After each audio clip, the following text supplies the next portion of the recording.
तो हेलो दोस्तों, कैसे हो आप लोग। तो दोस्तों, आज से हम कोल इंडिया लिमिटेड के जो मैनेजमेंट ट्रेनिंग के जो पीवाईक्यू हैं उनको सॉल्व कर रहे हैं, जिसमें मैं इलेक्ट्रिकल इंजीनियरिंग के पीवाईक्यू को सॉल्व कर रहा हूं। और ये 2020 में जो हमारा पेपर हुआ था मैनेजमेंट ट्रेनिंग का, उसका क्वेश्चन पेपर है। तो इसमें जो पहला क्वेश्चन दिया है वो दिया है the current flowing in the lines towards the balance load connected in delta. देखिए डेल्टा में कनेक्टेड है, और आपकी आई ए की वैल्यू दी है, आई बी और आई सी, मतलब तीनों लाइन करंट की वैल्यू दी है। तो पूछा है find the symmetrical component of the line current. तो हमें symmetrical component of line current बताना है। मतलब ये पहले ही क्वेश्चन में इसने आपका पावर सिस्टम में फॉल्ट का चैप्टर में चले गए, जिसमें हमें सिमेट्रिकल कंपोनेंट बताने हैं। तो देखिए मैं आपको इसको अगले पेज में सॉल्व करके बताता हूँ। इसका पहले बेसिक देखते हैं क्या होता है। देखिए जो हमारे जो करंट होती है, हम उसको तीन पार्ट में डिवाइड करते हैं। एक आपका पॉजिटिव सीक्वेंस करंट, एक आपकी नेगेटिव सीक्वेंस करंट, और एक आपकी जीरो सीक्वेंस करंट। ठीक है, इसके हिसाब से हम फिर फर्दर इसको सॉल्व करते हैं। तो यहाँ पर हमें जो लाइन करंट दी है वो आपकी ए बी सी है। तो हम इसको मैट्रिक्स के फॉर्म में लिखते हैं, A B C line current. ठीक है, और हम इसका क्या करते हैं, हम इससे आगे पर इसके फिर सिमेट्रिकल कंपोनेंट को निकालेंगे, क्योंकि लाइन करंट किसके बराबर होती है। थोड़ा इसको छोटा करता हूँ। लाइन करंट होती है हमारी 1 1 1, ये मैट्रिक्स है जिससे मल्टीप्लाई करके हमारा सिमेट्रिकल कंपोनेंट आता है। तो हमें पहले लाइन करंट का बारे में बता रहा हूँ। तो ये होता है एल्फा स्क्वायर। एल्फा एक ऑपरेटर है और एल्फा स्क्वायर भी एक ऑपरेटर है। ठीक है, तो यहाँ पर एल्फा आएगा और यहाँ पर एल्फा स्क्वायर आएगा। तो ये यहाँ पर से हमारी पहले लाइन करंट निकालने की प्रोसेस है।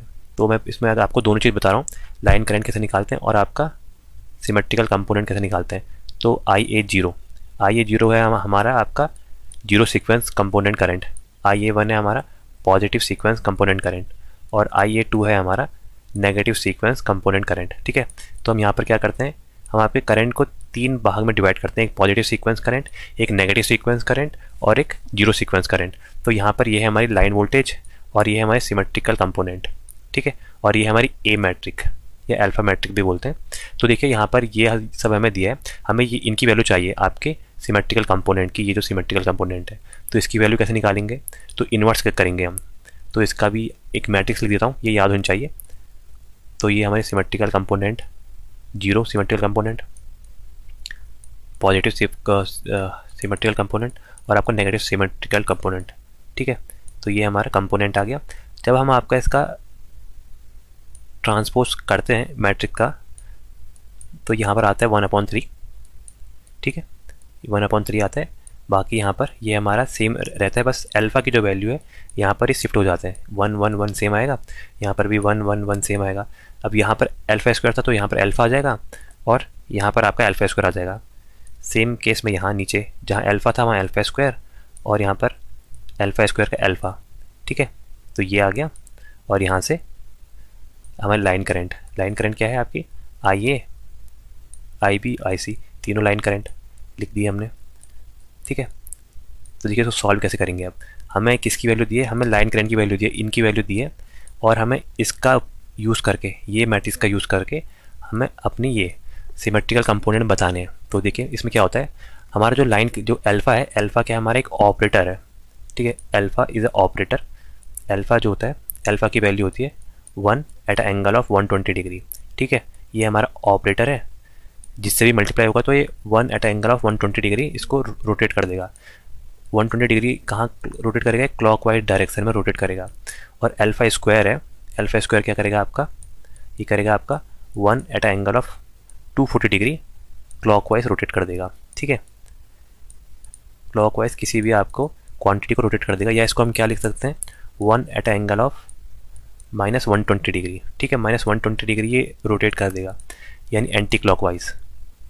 आप क्लॉकवाइज 240 जाओ या एंटी क्लॉकवाइज आप 120 जाओ, बात सेम पड़ती है। ठीक है, तो यहाँ से हमें देखिए क्वेश्चन में क्या क्या दिया है। हमें क्वेश्चन में आई ए की वैल्यू दी है 100 at angle of 0, I B की वैल्यू दी है 141 एट एंगल ऑफ 225, और आई सी की दी है 100 एट एंगल ऑफ 90। तो आइए इसको सॉल्व करते हैं। थोड़ा लेंदी क्वेश्चन है, तो मैं आपको बताता हूँ। तो यहाँ से देखिए हमें इनकी वैल्यू निकालनी है और इसकी वैल्यू में हमें रखना है। तो यहाँ से जो हमारी वैल्यू हो जाएगी, पहले हम किसकी वैल्यू निकालते हैं, आई ए जीरो की। ठीक है, आई ए जीरो मतलब आपका zero sequence component. Zero sequence component हो जाएगा आपका I A zero is equal to 1/√3 into क्या हो जाएगा, देखिए IA0 ये हो जाएगा आपका IA पहले फेज़ की करंट प्लस दूसरे फेज़ की करंट प्लस तीसरे फेज़ की current, IA IB plus IC। ठीक है, ये तीनों के योग के बराबर हो जाएगा और इसमें हम करेंगे 1/3। ठीक है, तो 1/3 हमने बाहर ले लिया और हमारे IA फेज़ की वैल्यू थी आपकी, वो थी 100 at angle of 0, 100 at angle of 0 plus IB की जो वैल्यू थी वो थी आपकी 141.4 at angle of 225 degree, 225 degree. और आपकी जो IC की वैल्यू है, जो आपके C फेज़ में करंट है, उसकी वैल्यू थी 100 एट एंगल ऑफ 90 डिग्री। ठीक है, तो हम इसको सॉल्व करेंगे कि हमें वहाँ कैलकुलेटर अलाउ है, तो कैलकुलेटर से हम इसको जब सॉल्व करेंगे तो हमारा इसका आंसर आएगा आपका 0. ये पॉइंट है 0.007 एट एंगल ऑफ 45 डिग्री। ठीक है, तो ये हमारी I0 की वैल्यू आ गई। अभी हमारी I0 की वैल्यू आई है, अब हम इसमें यहाँ पर से IA1 की वैल्यू निकालते हैं, मतलब पॉजिटिव सीक्वेंस करंट की वैल्यू निकालते हैं। IA1 की वैल्यू क्या हो जाएगी? IA1 की वैल्यू हो जाएगी 1/3 और पहला 1 से मल्टीप्लाई होगा तो IA1 मतलब जो पहला फेज़ है उसमें यहाँ पर प्लस क्या हो जाएगा, इसमें यहाँ पर हमारा alpha time of IB plus alpha square time of IC। जब हम मैट्रिक को सॉल्व करेंगे तो alpha square time of IC आ जाएगा, तो यहाँ से हम इनकी वैल्यू पुट करेंगे तो देखिए 1/3 आ जाएगा। ये 1/3 IA की जो वैल्यू है वो आपकी 100 है, 100 एट एंगल ऑफ 0। ठीक है, और आपको अल्फ़ा को क्या लिखेंगे हम 1 at angle of 120 degree. Alpha operator है तो इसकी वैल्यू मैंने आपको बताई थी। इसमें हम मल्टीप्लाई करेंगे IB का, IB है आपका 141.4 एट एंगल ऑफ 225 डिग्री। ठीक है, इसका हम इसमें मल्टीप्लाई करेंगे और हमारा IC क्या है, IC अल्फ़ा स्क्वायर मतलब क्या होगा आपका 1 एट एंगल ऑफ -120 डिग्री। ठीक है, -120 डिग्री में IC का मल्टीप्लाई करेंगे, IC क्या है आपका 100 एट एंगल ऑफ 90 डिग्री। ठीक है, तो हम इसमें इसका मल्टीप्लाई करेंगे। तो यहाँ पर हमारा जो मेन था वो था आपका अल्फ़ा को इसमें मल्टीप्लाई करना और अल्फ़ा स्क्वायर को मल्टीप्लाई करना। तो जब हम इसको मल्टीप्लाई करेंगे तो हमारी वैल्यू आएगी आपकी 111 एट एंगल ऑफ 15 डिग्री। ठीक है, तो यहाँ से हमारी इसकी वैल्यू भी आ गई। देखिए पहले हमारी ये IA0 की मतलब जीरो सीक्वेंस कंपोनेंट करंट की वैल्यू इतनी आई है और आपका IA1 मतलब पॉजिटिव सीक्वेंस कंपोनेंट की इतनी आई है। अब हम यहाँ से क्या निकालेंगे, हमारा जीरो सीक्वेंस कंपोनेंट करंट। तो जीरो, अब यहाँ से नेगेटिव सीक्वेंस वाला, ठीक है, नेगेटिव सीक्वेंस को लिखते हैं हम IA2 करंट हम निकालेंगे।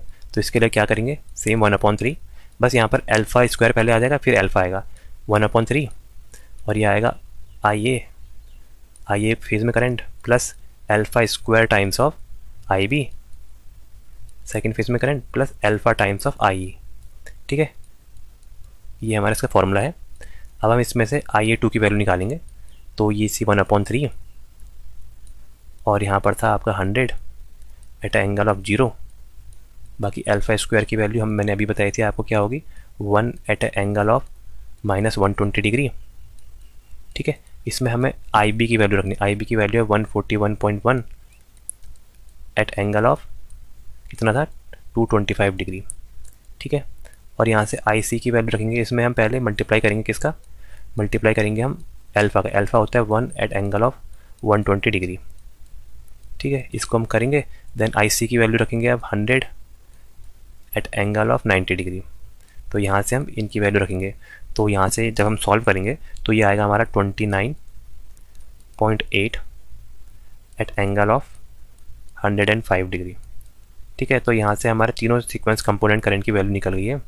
तो देखिए यहाँ से क्या आया हमारा, यहाँ से हमारा IA2 की वैल्यू इतनी आई है 29, नेगेटिव सीक्वेंस कंपोनेंट की, पॉजिटिव की 111 आई है और हमारी जीरो सीक्वेंस करंट की 0.007 आई है। तो देखिए आंसर देखते हैं क्या होगा, ये देखिए आंसर आएगा ये सी बिल्कुल सही आंसर है 0.007 एट एंगल ऑफ 45, देन हमारा 115 एट एंगल ऑफ 15 और उसके बाद 29.8 एट एंगल ऑफ 105।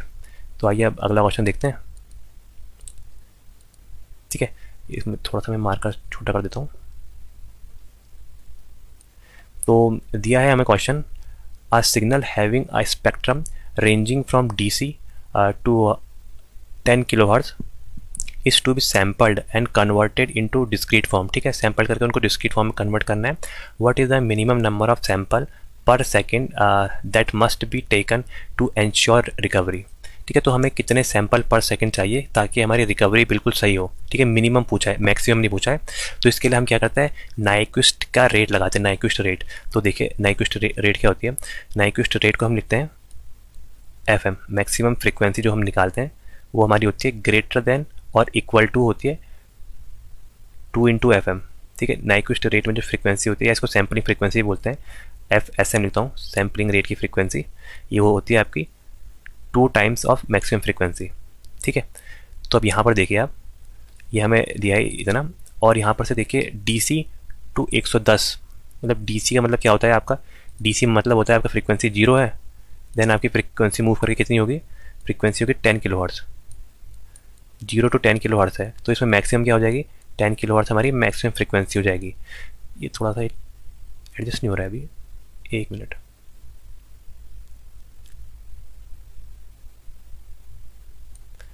तो ठीक है, आइए इसको सॉल्व करते हैं हम।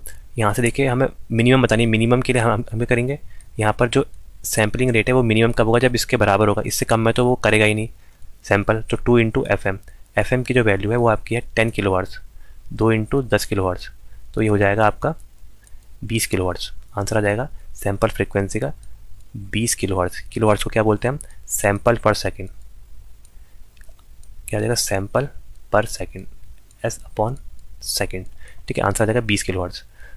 आंसर है इसका 20 kHz ए, बिल्कुल सही आंसर लगा रखा है इन्होंने, 20 किलो आपका सैंपल पर सेकेंड। ठीक है, तो इसमें आपने नाइक्विस्ट रेट का फॉर्मूला याद रखना है। नाइक्विस्ट रेट जो होता है आपका FN या FS, इसको आप लिख सकते हैं 2 टाइम्स ऑफ FM। ठीक है, तो यहाँ से हमने इसको सॉल्व करा है। आइए अब अगला क्वेश्चन देखते हैं। देखिए अगला क्वेश्चन हमारा फिर से पावर सिस्टम का है। इसमें दिया है to improve power factor and feeder voltage control which component is required. Power factor को इम्प्रूव करने के लिए कौन सा कंपोनेंट चाहिए रहता है। ऑप्शन है shunt capacitor, synchronous condenser, series capacitor और एक्साइटेशन कंट्रोल। ठीक है, तो आप बताइए इसका सही आंसर क्या होगा। मैं तब तक ये फिक्स करता हूँ एक बार, 1 मिनट। तो देखिए जो हमारा पावर फैक्टर है, जो हमारी ट्रांसमिशन लाइन है, जैसे ये हमारी ट्रांसमिशन लाइन है, इसमें हमारा इंडक्टेंस होता है। ठीक है, और हमारा जो लोड है, लोड में भी इंडक्टेंस होता है। ट्रांसमिशन लाइन में भी इंडक्टेंस का इफेक्ट होता है XL, और लोड में भी इंडक्टेंस का इफेक्ट होता है। ठीक है, तो इसके कारण जो हमारा पावर फैक्टर है, ओवरऑल पावर फैक्टर, वो क्या करता है, डिक्रीज हो जाता है या लैगिंग हो जाता है, लैगिंग नेचर का, क्योंकि करंट आपका लैग करती है इस केस में। तो हम इसको इम्प्रूव करने में, हम करने के लिए इसके हम पैरेलल में, लोड के पैरेलल में हम क्या लगाते हैं, एक कैपेसिटर लगाते हैं जिसको हम बोलते हैं शंट कैपेसिटर, CC, कैपेसिटर इन शंट या CS। ठीक है, ये क्या करता है, ये हमारा करंट प्रोवाइड करता है इसमें, जो आपकी करंट यहाँ पर वोल्टेज से 90 डिग्री लीड करती है।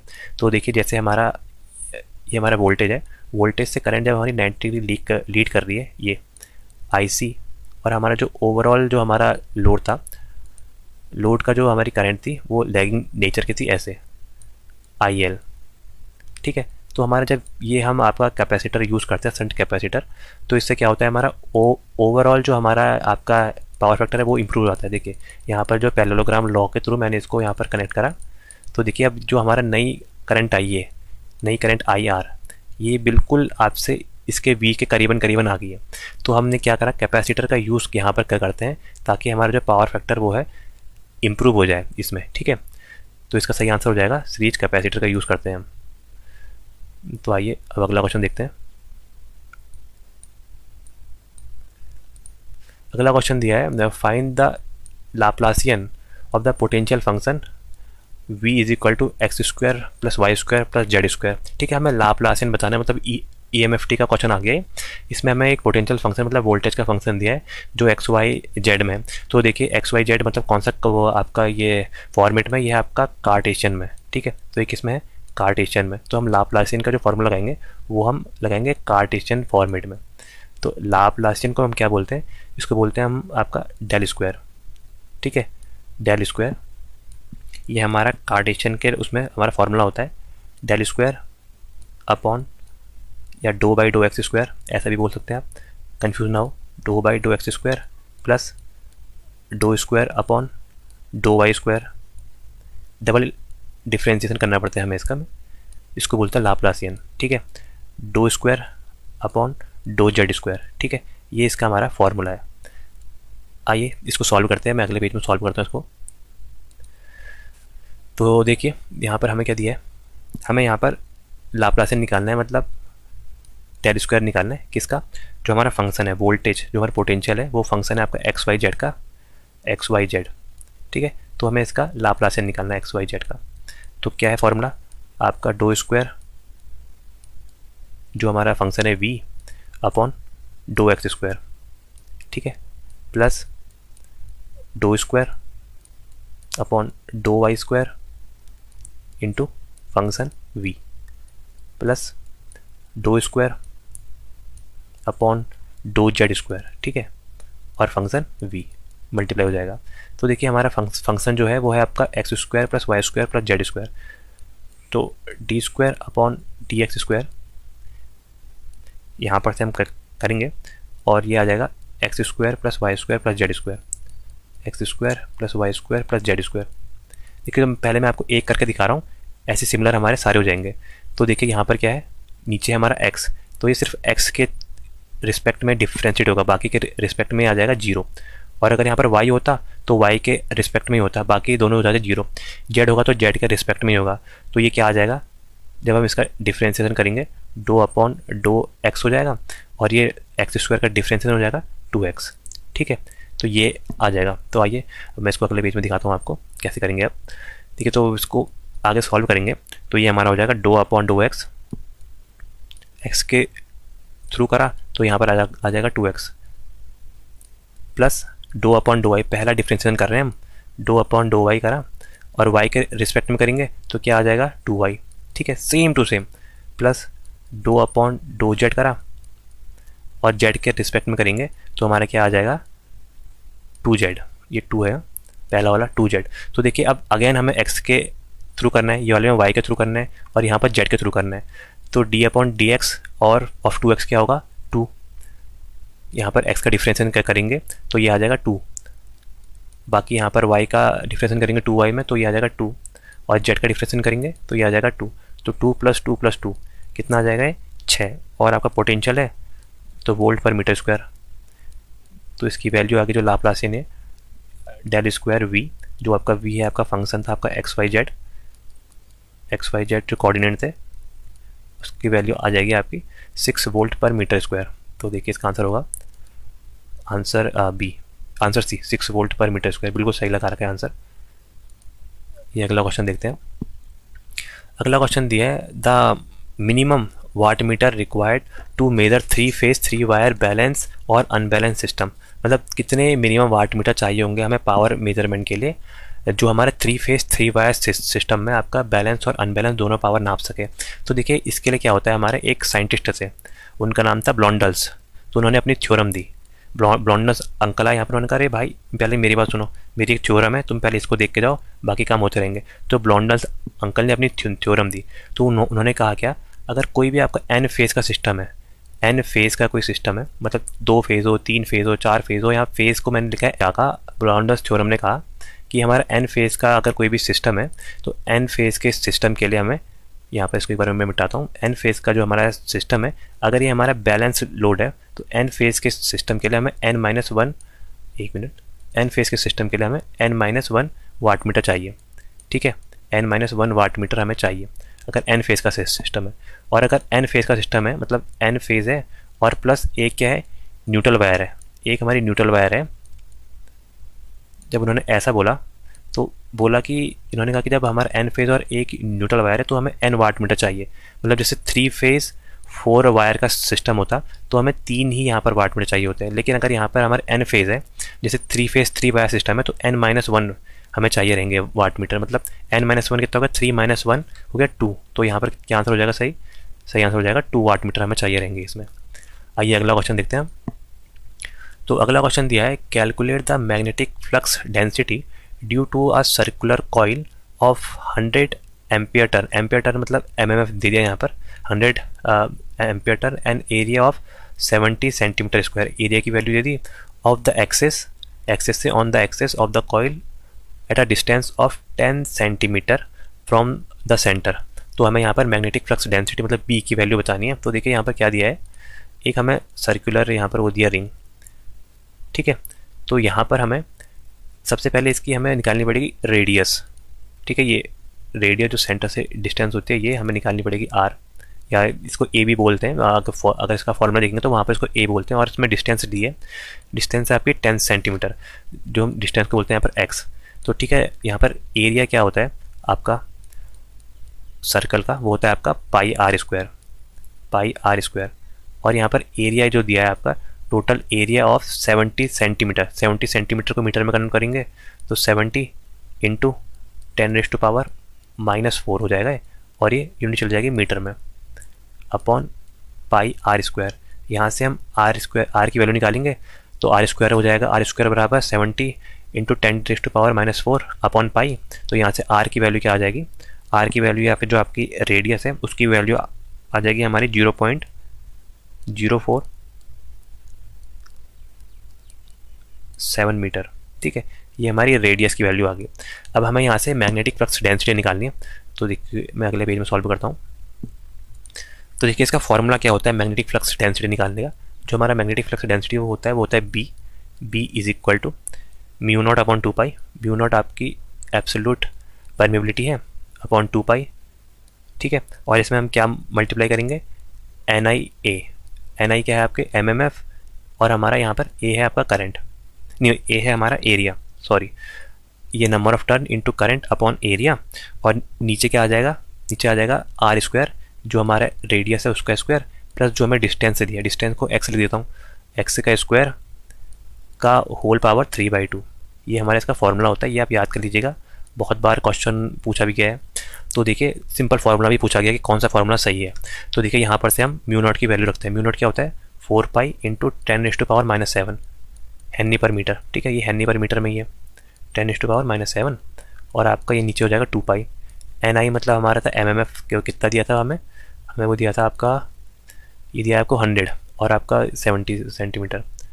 तो ये हो जाएगा आपका 100,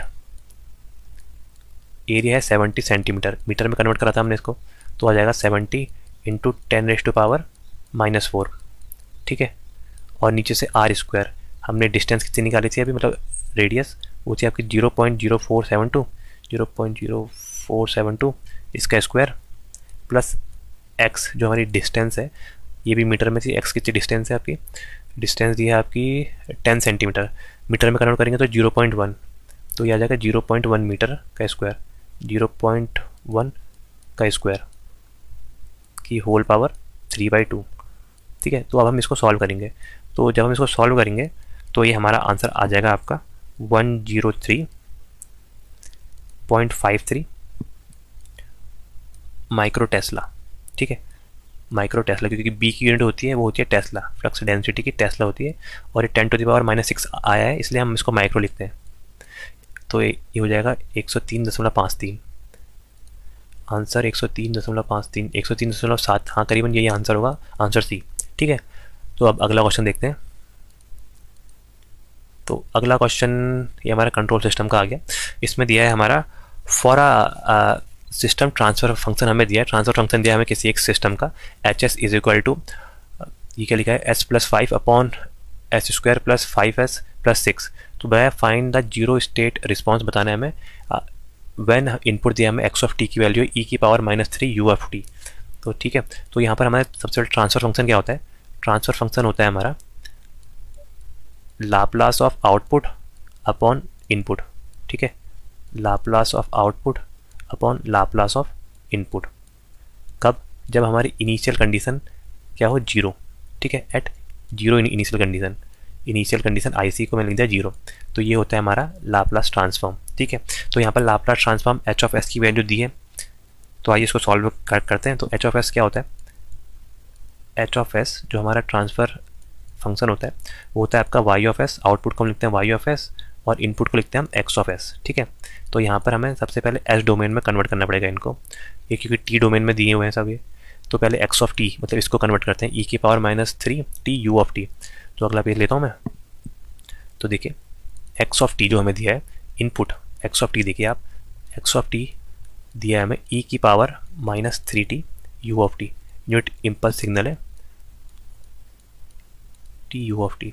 तो इसका हम पहले एक्स ऑफ एस निकालते हैं, यानी इसका हम आपका एस डोमेन में कन्वर्ट करते हैं, लाप्लास निकालते हैं। तो एक्स ऑफ एस क्या आ जाएगा, या ये आता है हमारा, जब हम इसका इसका जब हम लाप्लास ट्रांसफॉर्म करेंगे तो ई की पावर माइनस ए टी का आता है 1/s माइनस ए, तो ई की पावर माइनस 3t का आएगा 1/s प्लस 3, और यू टी का हो जाता है 1, तो 1/s plus 3 x of S की वैल्यू आ गई। ठीक है, अब हम यहाँ से जो हमारा एच ऑफ एस दिया है, एच ऑफ एस हमें क्या दिया है, एच ऑफ एस हमें दिया है s plus 5 upon S square plus 5s plus 6। तो ये हमें एच ऑफ एस दिया है, और हमें क्या पता है एच ऑफ एस किसके बराबर होता है, Y of S upon X of S. तो यहाँ से हम क्या निकालेंगे, वाई ऑफ एस, क्योंकि हमें रिस्पॉन्स निकालना है जो होता है वाई ऑफ एस। तो वाई ऑफ एस क्या आ जाएगा, Y of S is equal to H of S into X of S. तो एच ऑफ एस और एक्स ऑफ एस को हम क्या करेंगे, इसमें मल्टीप्लाई करेंगे। तो वाई ऑफ एस क्या आएगा हमारा, वाई ऑफ एस आ जाएगा हमारा H of S multiply by x of S. ठीक है, एच ऑफ एस में हम एक्स ऑफ एस का मल्टीप्लाई करेंगे। तो आइए अगले पेज में मैं इसको डिटेल में सॉल्व करता हूँ। तो देखिए मैंने कलर भी यहाँ पर चेंज कर दिया। तो यहाँ पर देखिए, तो हमारा वाई ऑफ एस क्या आ जाएगा, वाई ऑफ एस निकाल लेते हैं हम। वाई ऑफ एस था हमारा H of S, H of S की वैल्यू थी s प्लस 5 अपॉन यहाँ पर था S square plus 5s plus 6। इसका हम फैक्टर करेंगे तो हो जाएगा आपका s plus 2 s plus 3, s plus 2 और s प्लस 3, और हमारा जो आपका x ऑफ s है वो है आपका 1/s प्लस 3। ठीक है, तो आइए इसका पार्शियल फ्रैक्शन वो करते हैं ताकि इसकी हम वैल्यू निकाल सकें। तो देखिए पार्शियल फ्रैक्शन कैसे करेंगे, बाई पार्शियल फ्रैक्शन।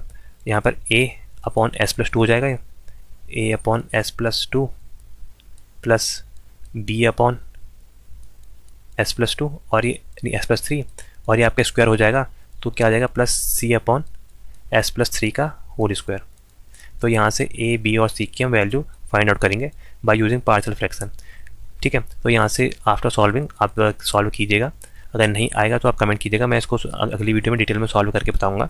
तो a की वैल्यू आ जाएगी यहाँ से 3, जब b है b की वैल्यू आएगी आपकी -3, और c की वैल्यू आ जाएगी -2।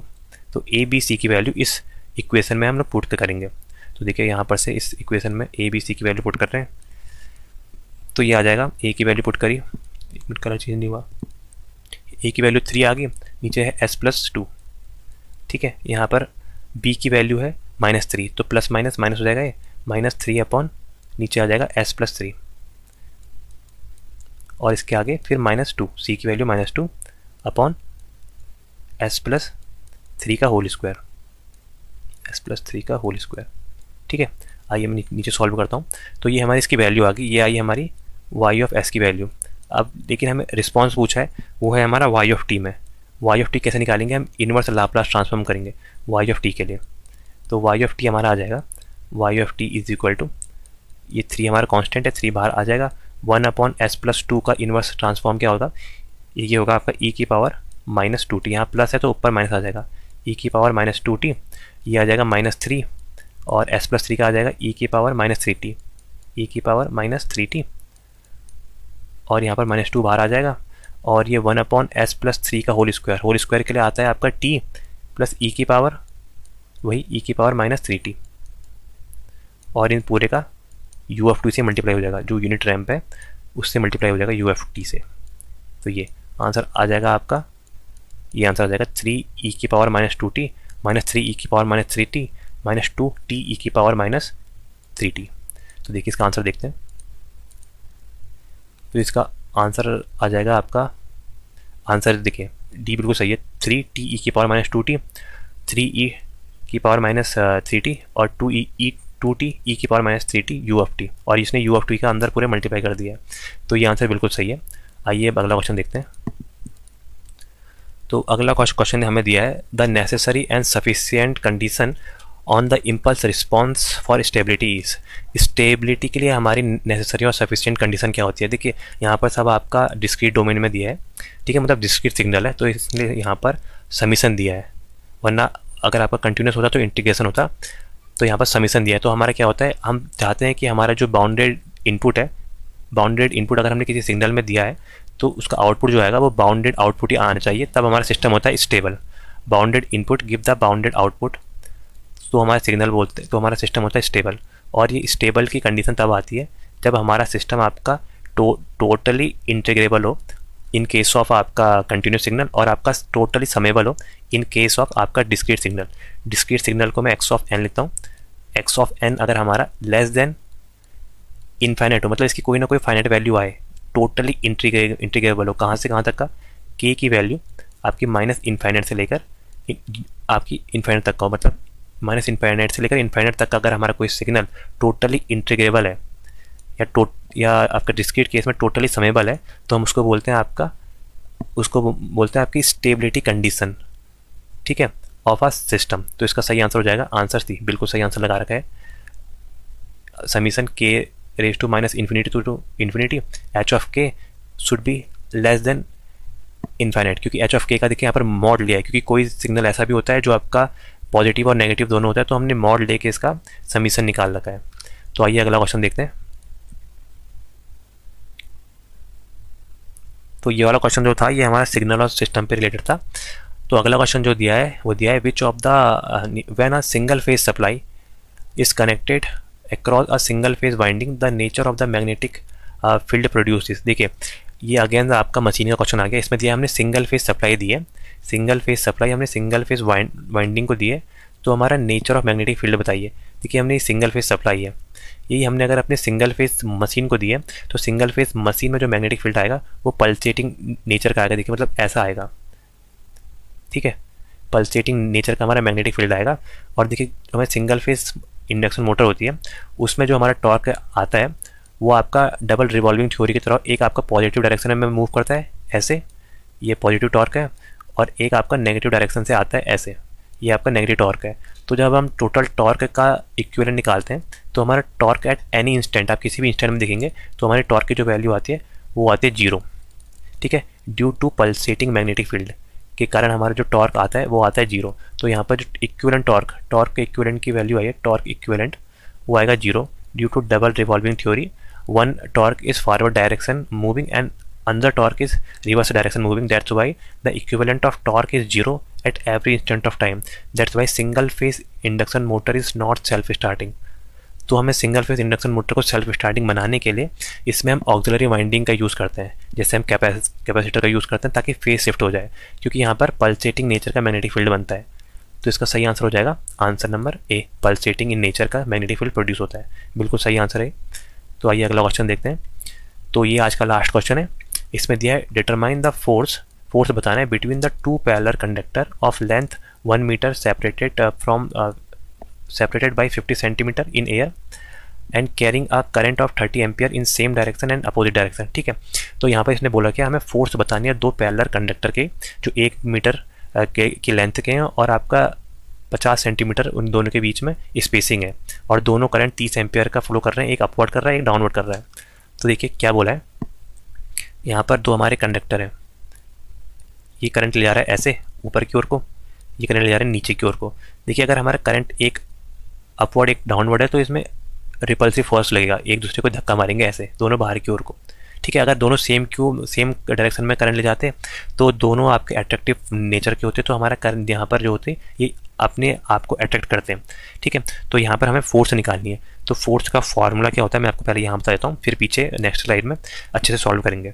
फोर्स का फॉर्मूला होता है आपका म्यू नॉट अपॉन 2 पाई, म्यू नॉट वहीं आपकी एब्सोल्यूट परमेबिलिटी है, इंटू I1 जो आपकी पहले की करंट है और दूसरी की करंट है, I1 into I1 upon I2 upon दोनों के बीच की डिस्टेंस इंटू लेंथ, ये हमारा फॉर्मूला है। म्यू नॉट अपॉन 2 पाई I1 I2 upon R into L, ठीक है, ये हमारा फॉर्मूला है। तो यहाँ से हमें I1 की वैल्यू पता है, I2 की वैल्यू पता है, लेंथ हमारी मीटर में पता है, तो R को मीटर में कन्वर्ट करते हैं। बीच की डिस्टेंस है आपकी 50 सेंटीमीटर, 50 सेंटीमीटर मतलब वो क्या होगा आपका 0.5 मीटर, 50 सेंटीमीटर मतलब 0.5 मीटर। तो आइए इसको सॉल्व करते हैं नेक्स्ट पेज में।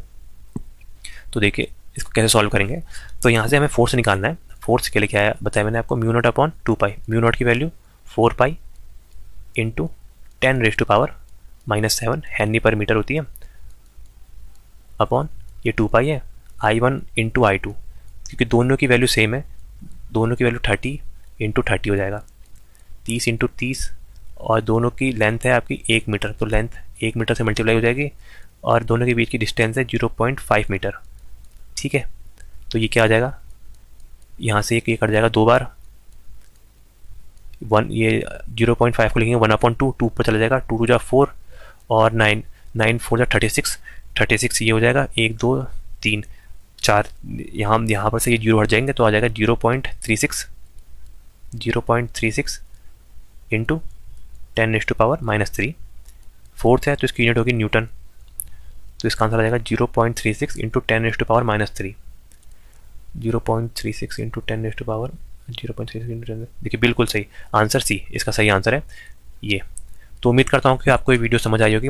हालांकि इनमें कैलकुलेशन थोड़ी लंबी है, लेकिन आप चिंता मत कीजिए, वहाँ पर आपको कैलकुलेटर मिलेगा, आपको सिर्फ फॉर्मूले में वैल्यू पुट करनी है और आंसर निकालना है। ठीक है, तो आइए अगली वीडियो में मिलते हैं। Thank you so much.